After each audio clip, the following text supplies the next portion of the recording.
Welcome to Future Hindsight, a podcast that takes big ideas about civic life and democracy and turns them into action items for you and me. I'm Mila Atmos.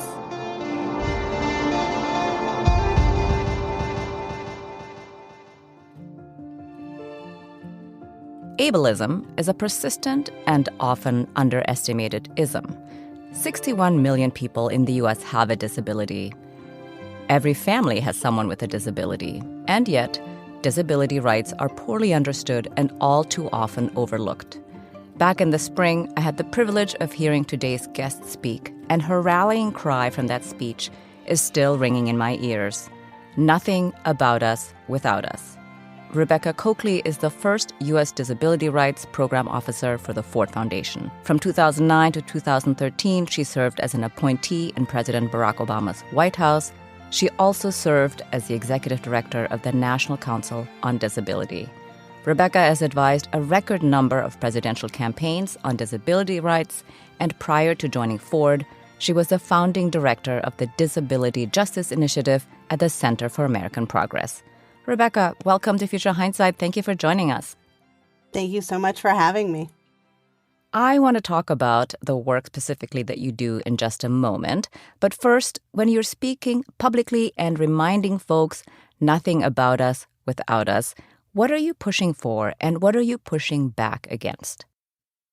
Well, I think it's important that we actually examine what nothing about us without us means and really where it comes from. And it's not a U.S.-based phrase, even though it's been popularized by and almost turned into a cliche by so many social movements. Nothing about us without us comes from South Africa and comes from disabled protesters pushing back against apartheid. And really then obviously has become a rallying cry for marginalized and oppressed people globally. But I think so often in the U.S., we often think that we're the folks that come up with everything. And so I always really make a point of hitting home that phrase has a much deeper meaning and really highlights the importance of cross-movement organizing, and that movements really reflect those that are closest to the pain. When we talk about this in the disability community, you correctly noted that there are currently roughly 61 million disabled people. It's important to note that that's the number before COVID. And if we're looking at rough estimates about the increase in the disability population, we're much closer to 81 or 90 million people with disabilities in this country. I think we're going to continue seeing the ramifications and different ways that long COVID manifests for the next probably 5 years to possibly even the next decade. And so it really reminds folks that you can't ignore people with disabilities. There is no correct remediation for any social ill, whether it's hunger, whether it's poverty, whether it's sexual harassment in the workplace, that will ever be successful as long as people with disabilities are not at the table and centered as part of those that are affected. Well, as you've just pointed out, when you talk about disability rights, it's a huge tent. So what is your focus in your work? For us, in the work that I do at the Ford Foundation, we had a long conversation with the disability community when I first came on board almost 2 years ago now, 2 years ago in January. And we really thought it was critical that the disability community inform the grant making that we were going to do. And so we brought in over 100 experts with disabilities, including people with chronic illnesses and mental health disabilities, including those who worked in the disability movement and got fed up and left, including people with disabilities who work in broader social justice spaces, family members of people with disabilities, and others to really help inform the work. And when we think about the disability community, we use the broad definition that's included in the ADA. So it's anybody with a mental or physical impairment, a history or record of such impairment, or the presumption of an impairment. So you can, as you indicated when you were talking about ableism, a lot of people don't realize that you can be subjected to ableism even if you aren't a person with a disability. If society assumes that because of how you look, how you talk, how you behave, how you produce or reproduce, that you're disabled, you can still be subjected to ableism. And so we really wanted to hear from the community about what they really wanted us to tackle. And it very quickly became evident that it was the need to go after the nexus between disability and poverty. It really is sort of an Ouroboros. If you're poor, you're more likely to be disabled. If you're disabled, you're more likely to be poor. And part of that, frankly, is because the US, like so many other countries, almost has a second set of laws that in effect codify the state of poverty for disabled people and their families in this country. Yeah, I think that's one of the most shocking things, the codification of poverty almost for disabled people and sort of how punitive actually the system is for, first of all, for people who are poor, but also for people who are disabled. So it's, I think, like doubly punitive. So I wanted to go back about the Big Tent idea. It's huge, right? And it's growing, as you noted. We're 3 years into COVID, and more people are now disabled and are going to experience disability. And yet we are now fully in the you do you phase of the pandemic, a kind of rugged individualism, which makes it harder for the vulnerable, the marginalized, to be protected from this disease and to participate in the public sphere. I wanted to explore with you how you've experienced this evolving situation, because there was a moment there when it felt like people's awareness was shifting, right? Like we were all feeling somewhat medically vulnerable and inclined toward communal response and mutual care. But it seems that moment has passed. What do you think? I think the ableds are ableding. Honestly, very much as you said, about maybe a year and a half ago, I had hope. You know, when we watched the non-disabled community Columbus telework, where they were like, oh, we've discovered this thing. It's called telework. We can work from home. We can provide workplace flexibilities for our staff. And yeah, people with disabilities have been asking us for this for 30 years, and we've been telling them that it's not possible. But yet we as a society move to it all completely overnight, and it's shiny and it's exciting. We're used to that from non-disabled people. You do it with captions, you do it with curb cuts, you do it with wheeled luggage, you do it with MP3s. There's any number of tools and resources that have been developed for and by people with disabilities that have been co-opted or discovered by non-disabled people. And I think the reality is we actually had hope for you. And I say that when I say for you, I mean for non-disabled people. We had hope that you were gaining a level of enlightenment. We were hopeful that you were starting to center those that were the most marginalized or those that were closest to the pain. We were hopeful that you were starting to be more innovative in a highly creative way in thinking about what does education need to look like? What does work need to look like? What does self-care look like? And at the end of the day, as non-disabled people typically do, it reverted back to a conversation led by capitalism. And the idea that, you know, this was what we had to do for a certain period of time, but you know what? We're over it.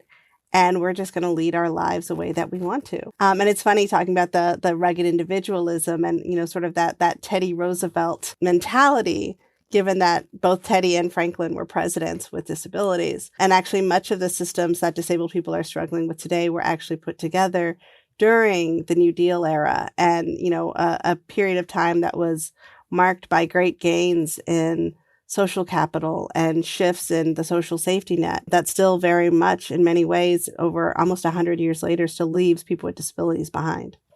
Right.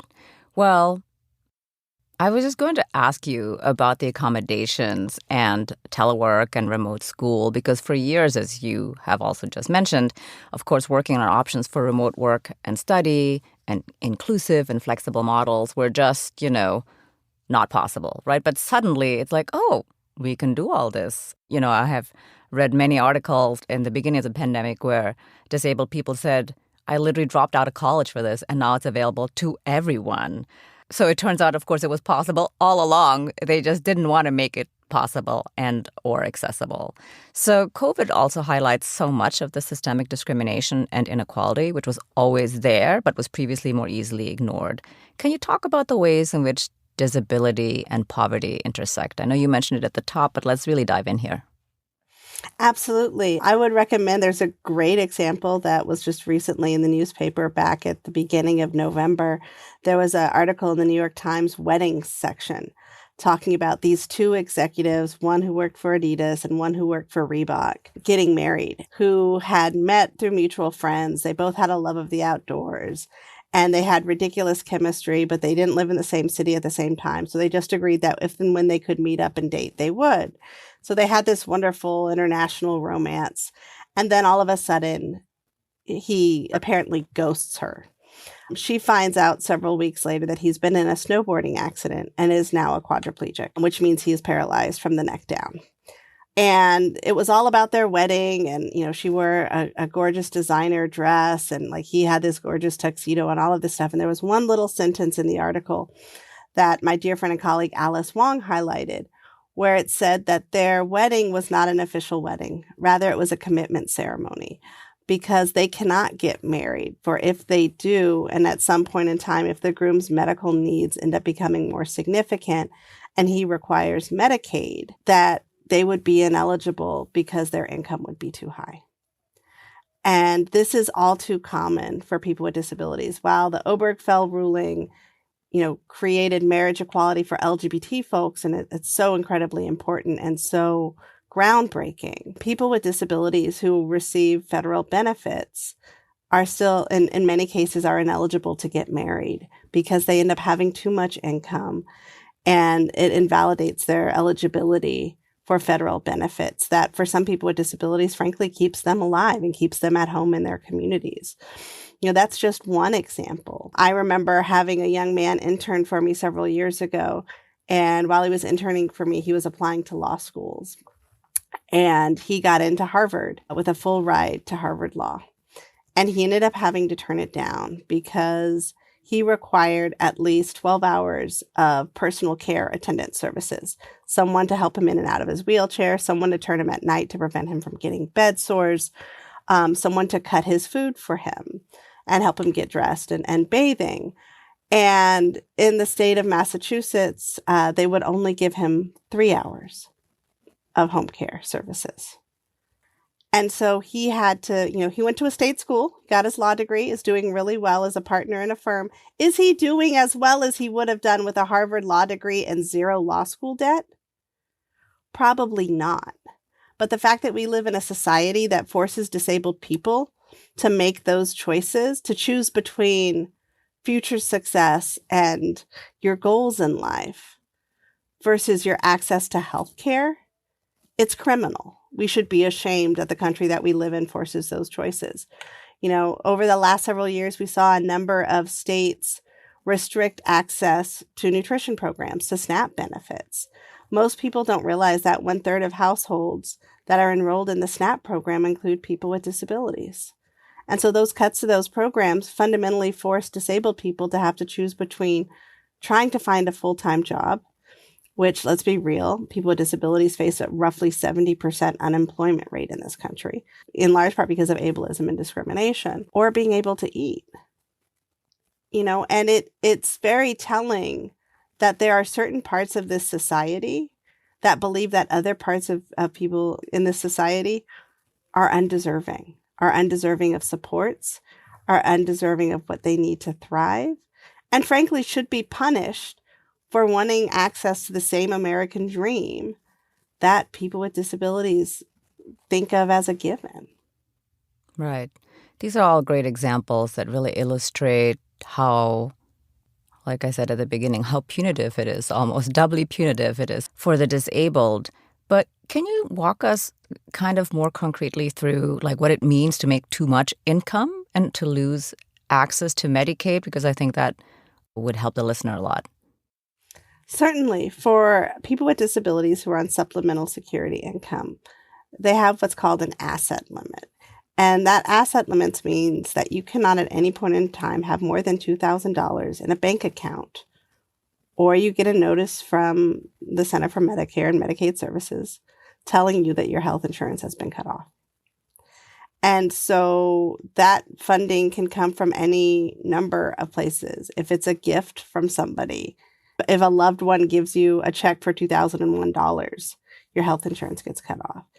Let's say when there was the child tax credit that was being sent to people in a hard form check or direct deposited, people that were working on that policy actually had to go in and ensure that those checks would not count against means-tested programs. Or you would have gotten funding to help you in your parenting, but you would have lost health insurance for your entire family. Because if you had multiple children, that check would be more than $2,000. It also means in many cases that people with disabilities can't do programs like AmeriCorps or the Peace Corps, that you're restricted from programs like that where you would make too much money and lose your health insurance.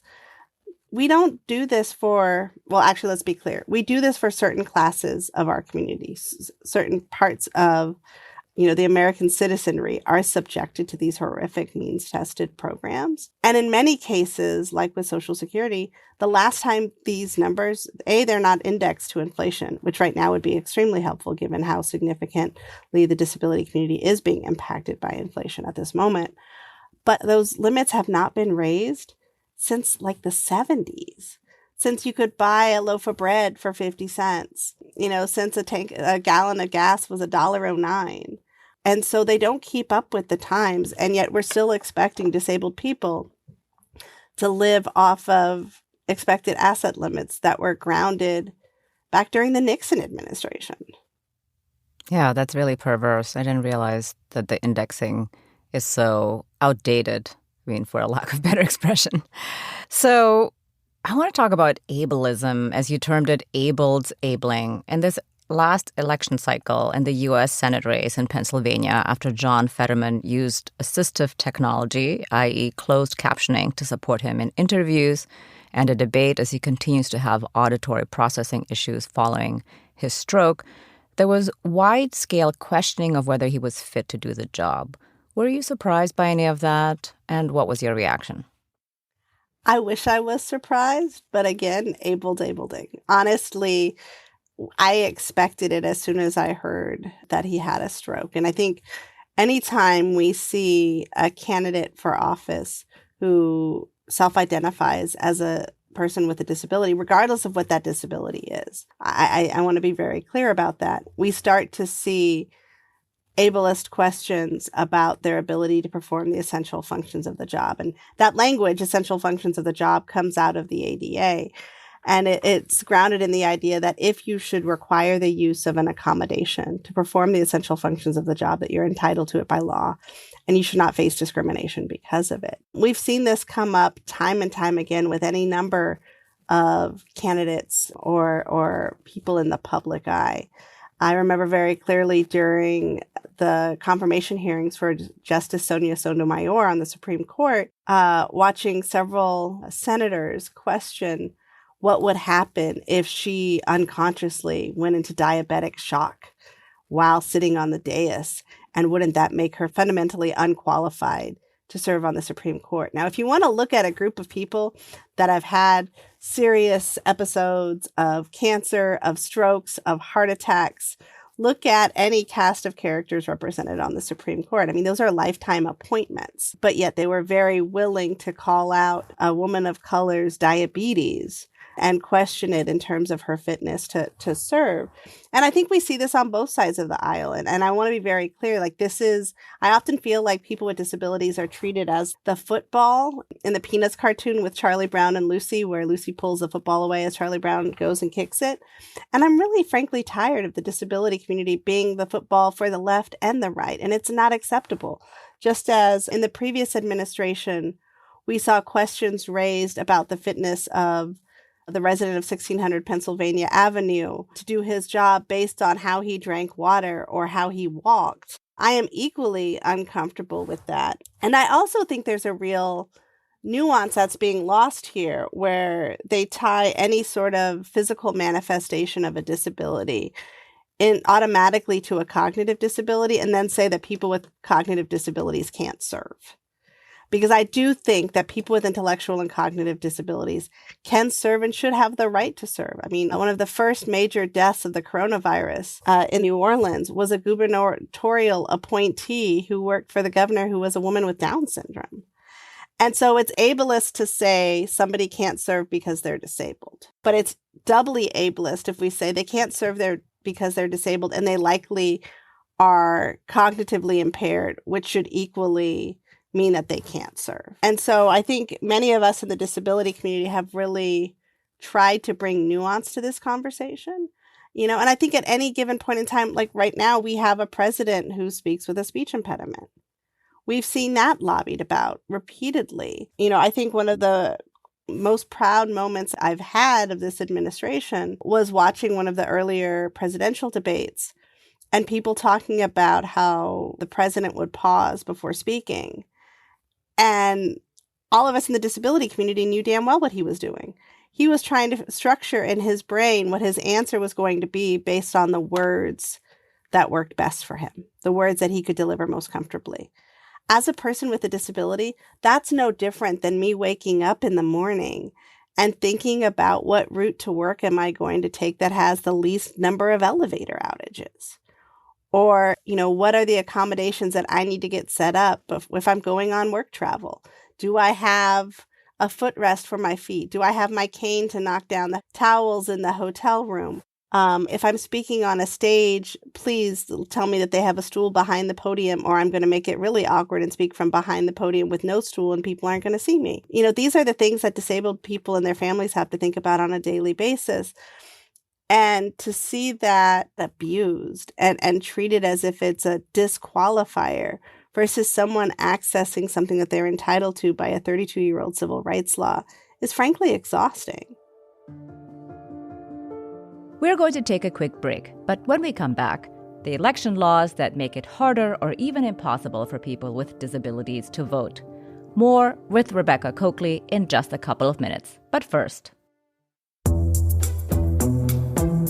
All over the world, democracy is on the knife's edge. If the West had stood up for democracy, Russia would not have been able to put tanks there today. The same tanks and the same troops that are threatening the homes of people I love.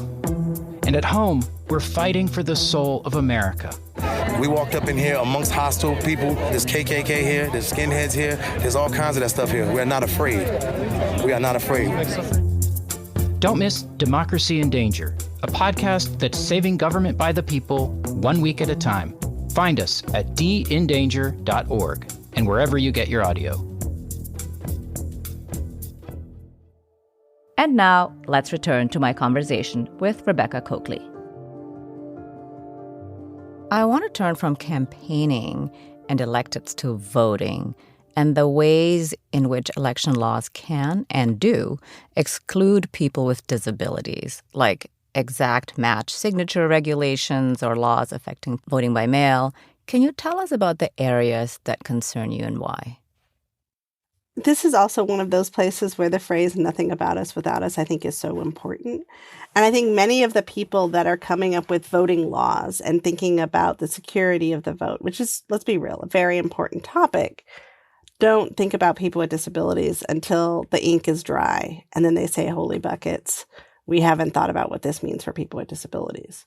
Or in some cases, they intentionally craft laws that frankly make it harder for people with disabilities to vote. I think we saw this even with the John Lewis Voting Rights Act, where that particular legislation required a visually verified paper ballot. Not all people with disabilities have the ability to mark their ballot. If you're blind, you may need alternative mechanisms of marking your ballot so you know what's actually written on there, and to be able to visually verify it may require assistance. For me growing up, I'm a little person, as was both of my parents, but my dad used a wheelchair. And going back as far as 1988, over 60 to 80% of polling places in this country are inaccessible in some way, shape, or form. And so I would go with my dad to the polls. He would send me in and see the folks at the registration table and tell them that my dad was in his wheelchair-equipped van, and could they please bring a ballot out to him? And they would bring the ballot out to him, and he would literally mark it on his steering wheel and then pass it back to them. And he would have me at 6 years old walk back into the polling place to watch them, because he was like, make sure they do it. I want to make sure they cast my ballot right. And go in and watch them cast his ballot, and they would give me the little sticker and give him a little sticker. And the fact that still today, the GAO continues to say that number hasn't changed, that 60 to 80% of polling places are still inaccessible. And I think there's a multitude of reasons for it. One of the most popular places to vote continues to be churches. And churches are excluded under the ADA. So what does it mean when you don't get to vote the same way as everyone else? I think we saw states that had really phenomenal voting policies during the pandemic, where we saw the expansion of no excuse vote by mail, where we saw places where you could drop off your ballot, where we saw 24-hour voting, early voting, same day voting and registration. All of those things are really important.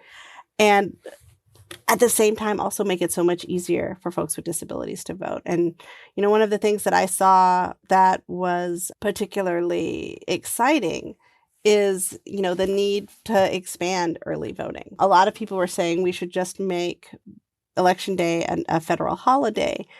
While I think that sounds really good, people aren't really looking at who's impacted by that in a negative way. If you make Election Day a federal holiday, oftentimes public transportation goes on an alternate schedule. So it actually makes it harder for seniors, low-income folks, and disabled folks to be able to vote. If people with disabilities have assistance required, if they need a personal care attendant or maybe a sign language interpreter, oftentimes those contracts give them federal holidays off. So they'll actually not have the supports they need to be able to vote.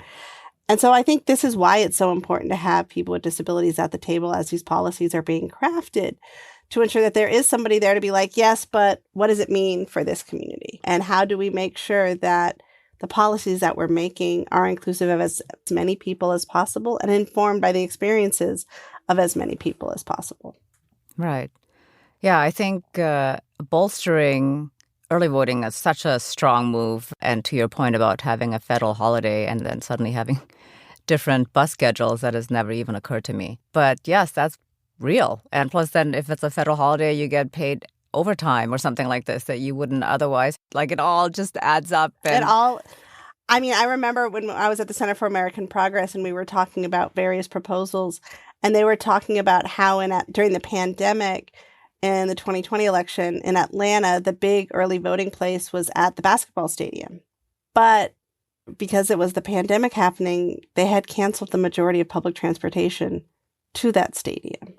So it was like, yeah, early voting is happening. They have plenty of machines. It's awesome, but you just can't get there. And so who is being left behind when we actually, create policies that are not informed by seniors, by immigrant labor, by people with disabilities, by first responders even during a global pandemic? Right.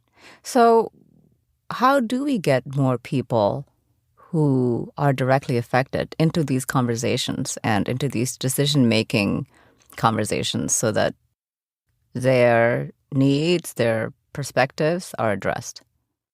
I think we're starting to see some change. I was really heartened by the 2020 election and seeing, 15 candidates develop disability policy platforms. That had never really happened before. And I think it happened for a couple of reasons. I think first, the fact that the field was so big, everyone on the Democratic side of the aisle was looking for a part of the vote that hadn't been touched yet. And I think that really played to the disability community's strength. I also think the disability community's presence online. Nobody out-organizes the disability community in terms of online organizing. And particularly paying credit to Alice Wong, Andrew Pulrang, and Greg Bertrand, who founded Crip the Vote, which is the disability hashtag for anything disability in politics. And what was interesting was during the 2020 race, when I would hear from campaigns, I would ask campaigns because I wanted to see how much, the level of infiltration that the disability community had. And I would ask the campaigns, well, how do you know what we care about? And they're like, every campaign I talked to was like, oh, we follow Crip the Vote. We watch the Crip the Vote chats. And it led to 3 different candidates asking to host Twitter chats with the disability community because they knew that the disability community was not going to town halls because there was a pandemic. And so they were actually shifting how their campaigns worked to ensure the community was at the table. I think continuing to watch candidates for office or actually current elected officials start to self-identify. There's a phenomenal program that was run by a woman named Sarah Blahovic and Neil Carter called Elevate, which was to support people with disabilities who want to run for office. Very similar to, Emily's List programs and Emerge and programs that focus on marginalized communities who want to support people from their communities becoming elected officials.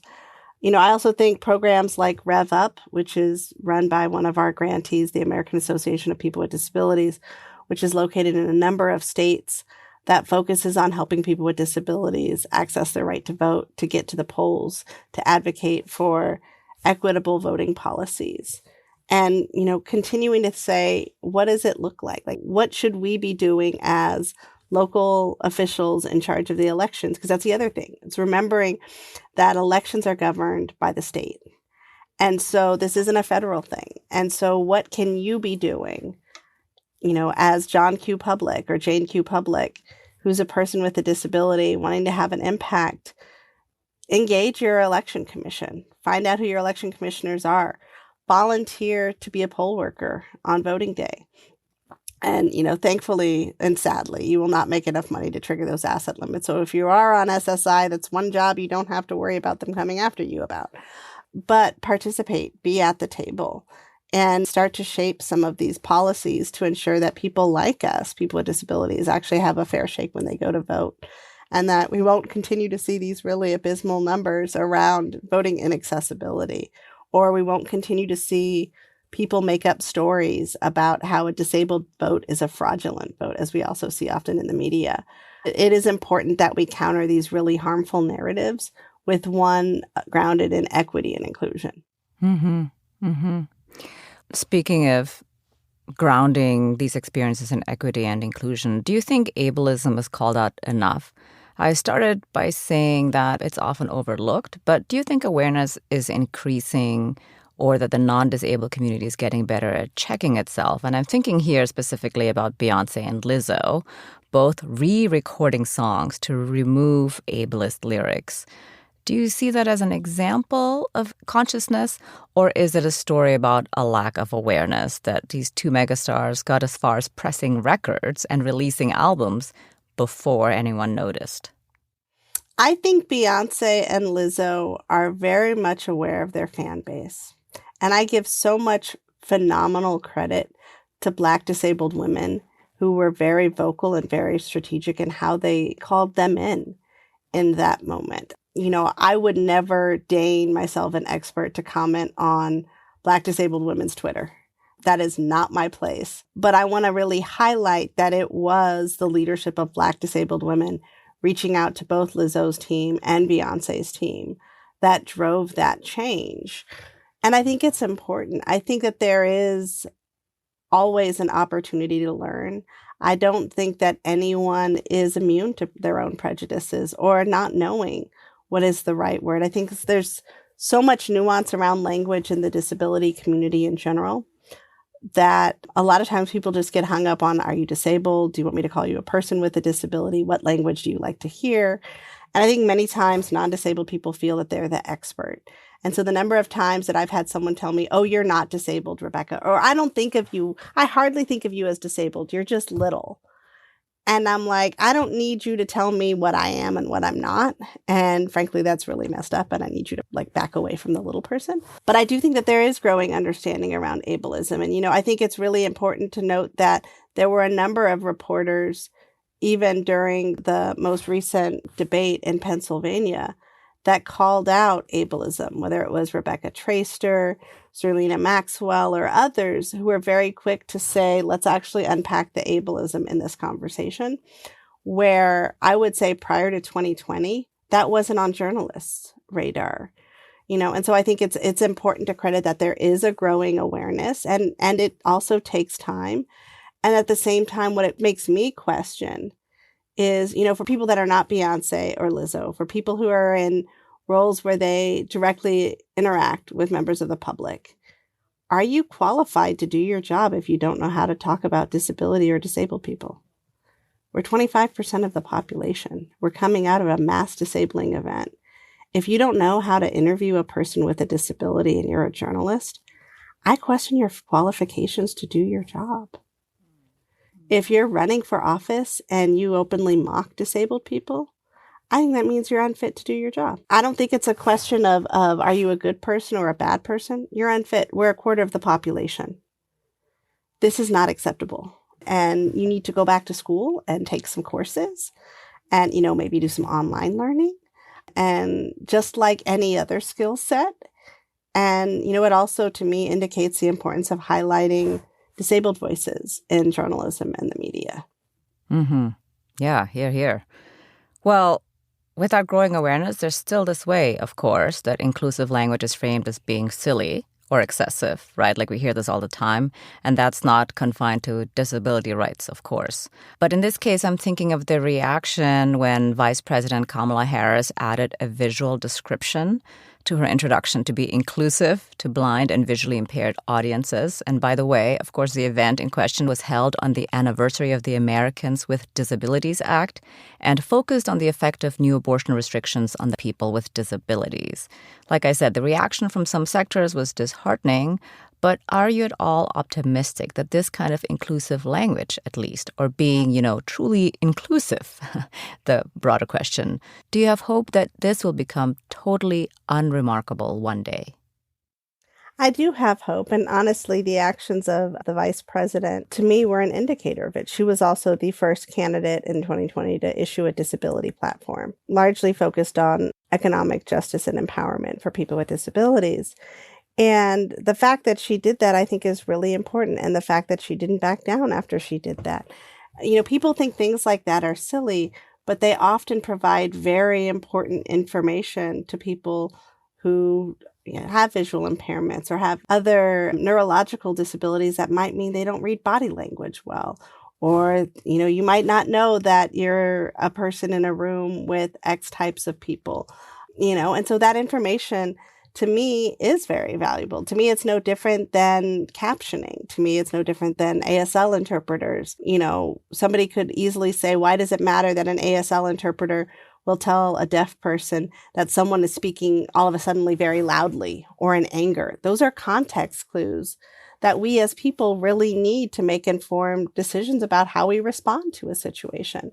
If you are in a room with a bunch of protesters and they're all wearing shirts that say different messages, and let's say, let's give the conversation about Dobbs.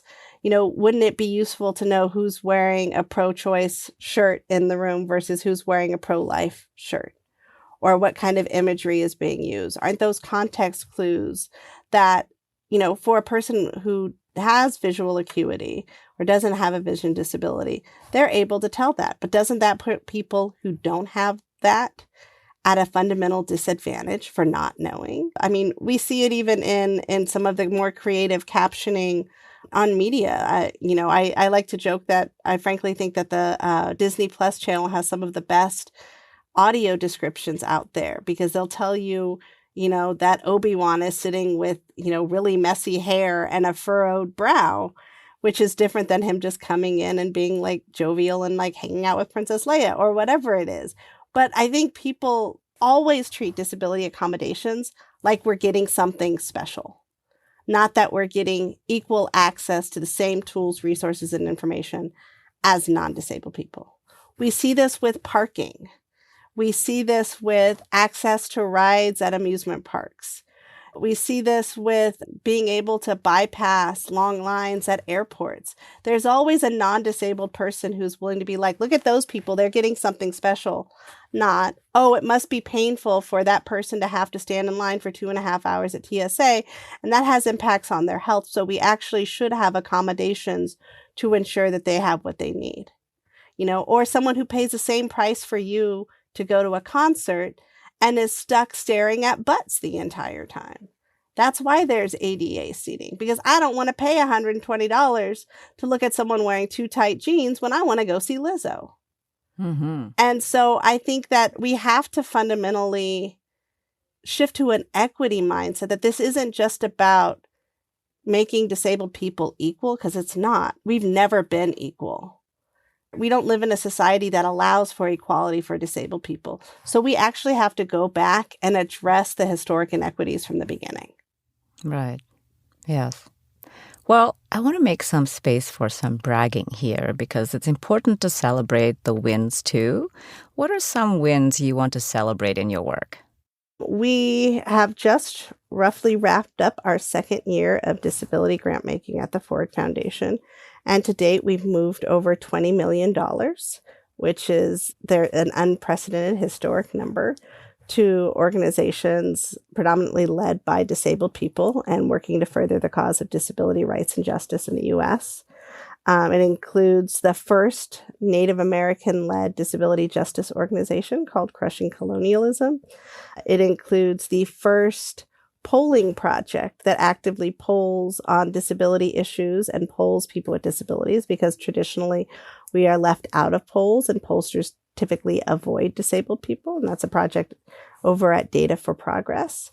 We have actually seen legislation introduced, advocated for by a number of our grantees that focus on raising those asset limits that we talked about. And it's got bipartisan support out of the state of Ohio. And that's really exciting and would actually index those asset limits to inflation as well as increase them exponentially to allow people with disabilities on SSI for the first time to actually be able to save money, which shouldn't be groundbreaking, but yet it is.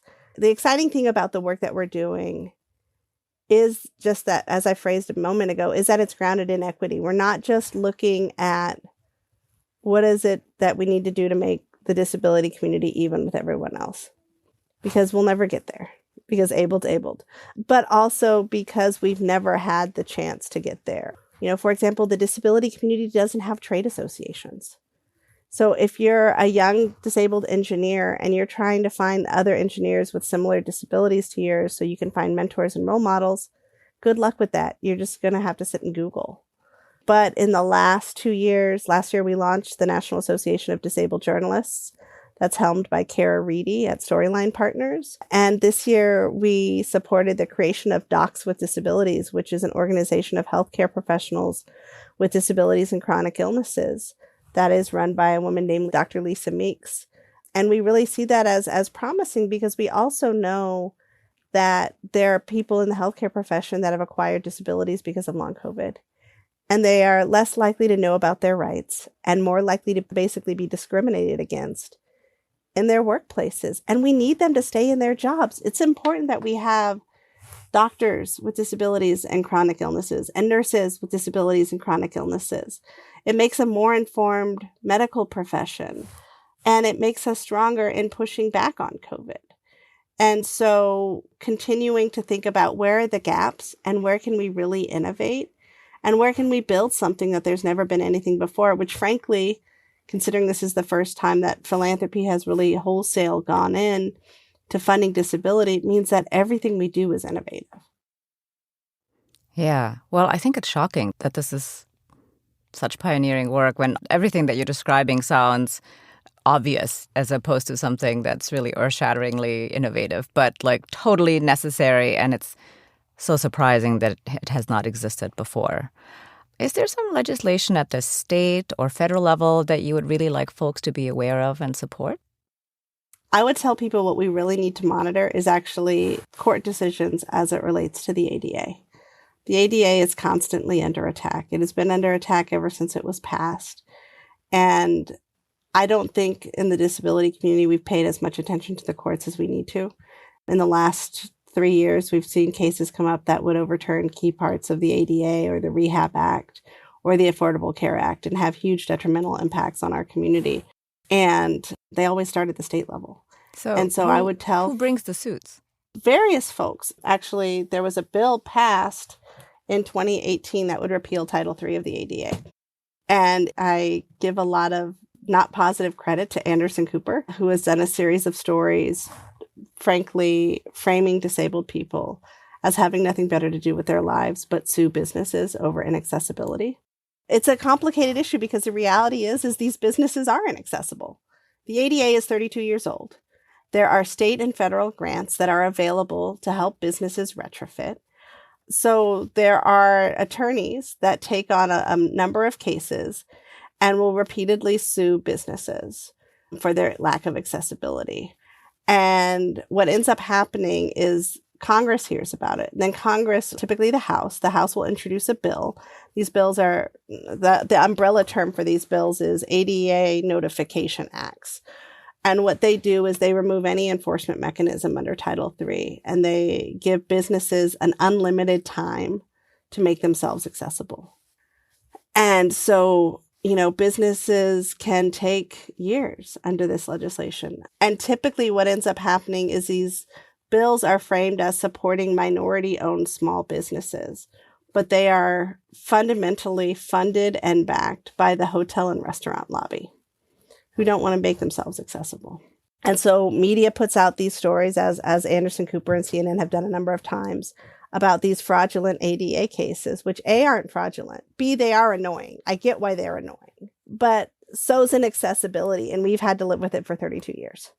And so we see these bills come up every year, inevitably. One actually passed the House in 2018. It was called HR 620. The ADA Education and Reform Act had bipartisan support. And luckily, there were a multitude of senators, including Senator Duckworth and others, who ensured that it would not come over to the Senate side. But we see this all the time. I mean, it really does go down to that point I made about how people see disability rights as extra, as, people with disabilities getting special treatment. I just want to be able to go into Starbucks and reach my coffee and leave as quickly as anybody else. And the fact that people feel that doing so gives me special treatment or gives people with disabilities special treatment is really frustrating, and I would hope that we get past that point. But I think it goes to that rugged individualism, that notion of what is it that I have that they don't have, or what is it that they have that I don't have, and that's unfair. We need to really unpack how harmful that mentality has been to our country, and particularly to marginalized groups. Mm-hmm. Yes, it's been very harmful. So what are two things an everyday person can do to be an ally to disability rights? The first I would say is, if you're an average everyday person and you feel safe self-identifying as a person with a disability, but you haven't yet self-identified as a person with a visible disability, as a person living with dwarfism, I often don't feel like I need to talk about the conditions that you don't see, because I sort of feel like, oh, my dwarfism gives me a pass. No one's going to ask me why I need a step stool. No one's going to ask me why I'm asking for the accessible restroom, because I'm a little person. It's obvious. And it was many years ago that I had a friend challenge me and say, why don't you ever talk about your anxiety disorder? And I said, well, because I don't feel like I necessarily need to talk about it. And I realized it was part of my disability identity that I wasn't comfortable with. So my friend dared me, and he was like, I dare you at this event we're going to, which had a whole bunch of young people with disabilities. He's like, talk about it. He's like, just see what happens. This is a safe space. And I did. And it ended up being something that meant a lot to the young people in the room. And at the time I was a White House staffer. And so many of the young people in the room that lived with mental illness never thought that they could have a job like that. And so seeing somebody like me in the job that I had in the Obama administration was life-changing for them. And so we often don't think about those things. We think about them, oh, it's just a personal thing. I don't need to talk about it. I don't need to make it an issue. But by talking about those things, you actually open up the space so that others feel included. And I think that that's a really powerful thing. The other thing that I would say is pay attention to when disability is left out and bring it up. I remember the first time I was ever in a meeting, and it was at the U.S. Conference on Women, hosted by Valerie Jarrett and Cecilia Munoz at the White House, and was in a room for a pre-con. And we were talking about forms of discrimination that women faced. And these two Black women across the table from me brought up ableism before I did. And it blew my mind. It made me feel so welcome in the space.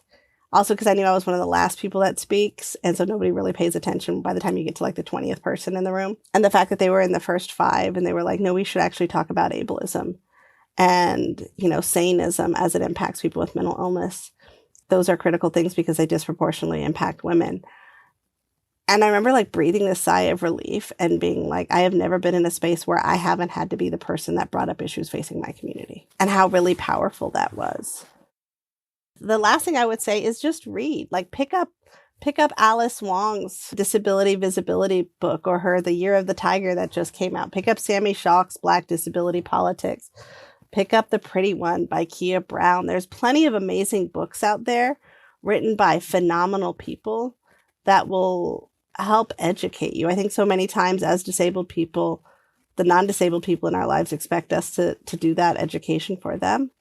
And that's laborious. That's emotional labor. And sometimes it's not easy. And having to sit there and, repeatedly have someone say, oh, I don't see you as disabled. Or, oh, I describe you as having special needs. And I'm like, my needs aren't special. Like how I do something is different, but my needs aren't special. That's an amount of labor that most of us don't like having to do. And so educate yourself and then come to your loved ones with questions, but do the legwork yourself so that we don't have to. Mm-hmm. All good advice. Thank you. So as we are rounding out our conversation here, looking into the future, what makes you hopeful? What makes me hopeful is my kids. I have 3 children. They're 12, they're 9, they're 8. And I remember when my son was in elementary school, and my older 2 have dwarfism. My youngest is boringly average so far. And I remember my son getting upset that there was a segregated classroom for kids that were autistic. And he was probably like 6 or 7 at the time. And he asked me, why are those kids in a class just with kids like them? And why am I, as a little person, not in a segregated class? Why do I go to school with everybody else? And I said, well, some people believe that people with different types of disabilities need different levels of support and that can't be provided in the class with everyone else. And he said, I just feel like they think less of autistic people. And he said, it really bothers me because, and he pointed out, he's like, I have an Uncle Ari, who was the youngest person confirmed by the United States Senate. I have an Auntie Julia who runs an organization. I know all of these autistic adults that are doing really cool things where they put in separate classrooms when they were kids. And I said, I don't know. You might want to ask them. That's a conversation to have. But the fact that my son noticed that there were people with disabilities being treated differently and was actually unpacking what that meant based on his lived experience, and that he had role models. He, as a person with a physical disability, has role models in the neurodiverse community, and was making that connection between these autistic kids grow into those autistic adults I know. And why do we have these separate systems for different groups of people? And so that gives me hope. And that kids see these things, that, Beyonce and Lizzo re-record songs, because let me tell you, I am still sick to death of hearing Black Eyed Peas' Let's Get the R Word. They never re-recorded that. That's a crap song. It sounds like an Applebee's ad. And every time I hear it, I'm like, oh my God, again? But to say that the most powerful singers on the charts right now went back and re-recorded something because they heard from their fans that it wasn't okay, to me is really powerful. Yes, it is. Well, thank you very much for joining us on Future Hindsight. It was really a pleasure to have you on. Thank you so much for having me. Rebecca Cokley is the U.S. Disability Rights Program Officer for the Ford Foundation. Next week on Future Hindsight, just in time for running the Thanksgiving dinner political gauntlet, we are going to arm you with a better understanding of libertarianism and how it's shaping our current political battles. People want to be free. It is good for people to control their own lives. I think that it is helpful if one talks to libertarians, which all of us find ourselves doing from time to time, to realize that there is this common ground. We really are arguing about means and not ends. Most people, if they reflect, are going to agree with you that people aren't freer if they die of COVID. People aren't freer if particulate inhalation shortens their lives. One of the things that lots of us want to do with our freedom is live long enough to meet our grandchildren. The appeal to freedom is great, and I think that you want to show the person you're talking to that you fully appreciate that. You're not against freedom. The question is, how do you deliver it? We're joined by Andrew Koppelman. He's the author of Burning Down the House: How Libertarian Philosophy Was Corrupted by Delusion and Greed. It's a fascinating history of this idea and an excellent lens for understanding so much of American life and politics. And maybe even your grumpy Uncle Charlie. That's next time on Future Hindsight. We're also active on Twitter and would love to engage with you all there. You can follow me at Mila Atmos, that's one word, MILAATMOS, or follow the pod at FUTUR_Hindsight. This episode was produced by Zach Travis and Sarah Birmingham. Until next time, stay engaged.